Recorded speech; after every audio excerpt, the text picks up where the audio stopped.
வணக்கம் நண்பர்களே. நம் தேசத்தின் பொருளாதார நிலை, இந்திய பங்கு சந்தை, சமூக நடப்புகள், அரசியல்வாதிகளுடைய நடவடிக்கைகள் எல்லாவற்றையுமே நம்முடைய சேனலில் பகிர்ந்து வருகிறோம். அந்த வகையில் இன்று அம்பானியை முந்தும் அதானி, அதாவது கௌதம் அதானிக்கும் முகேஷ் அம்பானிக்கும் தான் யார் இந்தியாவில் முதல் பணக்காரர் என்ற ஒரு பந்தயம் நடந்து கொண்டிருந்திருக்கிறது.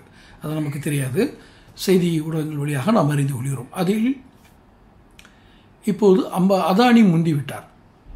அம்பானி விட அதானிக்கு சொத்து அதிகம். சரி, இந்த செய்திக்கு இப்போ என்ன அவசியம் என்று நினைக்கிறீர்களா? கோடீஸ்வரர்கள் ஒருபுறம், இந்தியாவில் கோடீஸ்வரர்களுடைய எண்ணிக்கை கூடிக்கொண்டே போகிறது. அதே நேரத்தில்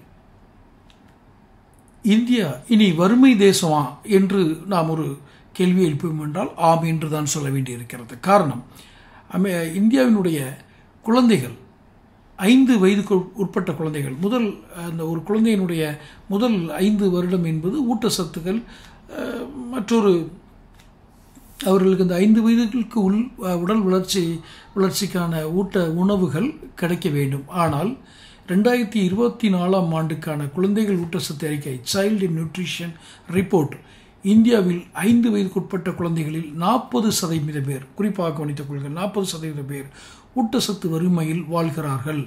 அதாவது அவர்களுக்கு 5 வயது வரை அந்த வயதில் தேவைப்படும் ஊட்டச்சத்து உணவுகள் கிடைக்கவில்லை. இது ஒரு செயலாக்கம். என்னவென்றால், மத்திய அரசால் செய்யப்படும் 2019-21ஆம் ஆண்டுக்கான தேசிய குடும்ப நல ஆய்வு இந்தியாவில் 5 வயதுக்குட்பட்ட 32.1% குழந்தைகள் எடை குறைபாடுடன் இருக்கிறார்கள். அவருடைய வெயிட் அந்த வயசுக்குள்ள வெயிட் இல்லை.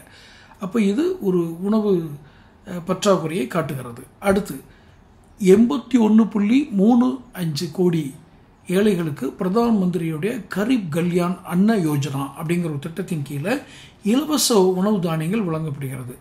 இந்த திட்டத்தை மேலும் 5 ஆண்டுகளுக்கு நரேந்திர மோடி நிறைவேற்றினார். அதாவது 81.35 கோடி, கிட்டத்தட்ட 50%க்கு மேலே அல்லது 50%க்கு உள்ள 50% வரை மக்கள் இலவச தானியங்களையும் உணவு தானியங்களையும் வாங்கி தான் அதாவது உயிர் வாழ்கிறார்கள். அவர்களுடைய உணவாதாரம், ஜீவாதாரம் என்பது போக உணவாதாரம் கிடைக்கிறது. எதில்? இலவச திட்டத்தில், பிரதமருடைய இலவச திட்டம். சரி, இது ஒரு பக்கம். கடைசியாக ஒரு வார்த்தை சொல்கிறேன். இந்தியாவினுடைய இந்தியாவினுடைய பட்ஜெட்டில் சொல்லியிருக்க வருவாய் 32 லட்சம் கோடி.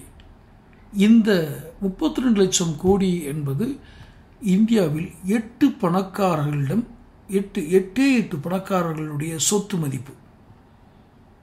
ஒரு 8 பேர் எடுத்துக்கிட்டிங்கன்னா அவங்க சொத்தெல்லாம் கூட்டினீங்கன்னா 8 லட்சம் கோடி வந்துடும். 32 லட்சம் கோடி வரும் 8 பேர்கிட்ட. இந்தியாவினுடைய மொத்த பட்ஜெட்டினுடைய வருவாய் வெறும் 8 பேர்களிடம் இருக்கிறது என்றால் நாம் வறுமை தேசமா? எங்கு குறைபாடு நடக்கிறது? இந்த வித்தியாசங்கள் இப்படியே போனால் இங்கு ஜனநாயகம் பிழைக்குமா? வரி வருவாய்கள் இல்லாத ஒரு அரசாங்கம், இந்த அரசாங்கத்தை ஆட்சியை கைப்பிடிக்க போட்டி போடும் கட்சிகள் என்று நாம் ஒரு என்ன சொல்கிறது, டேஞ்சரஸ், ஒரு அபாயகரமான தேசத்தை நோக்கி, தேசத்தினுடைய எதிர்காலத்தை நோக்கி தான் செல்கிறோமா? நான் வெறும் பயமுறுத்துவதற்காக இந்த புள்ளி விவரங்களை கூறவில்லை. தயவுசெய்து இதற்கான பதில்களை பொருளாதார நிபுணர்கள் கூறுங்கள். தொடர்ந்து பேசுவோம். நன்றி. சேனல் சப்ஸ்கிரைப் பண்ணுங்கள், வீடியோ ஷேர் பண்ணுங்கள்.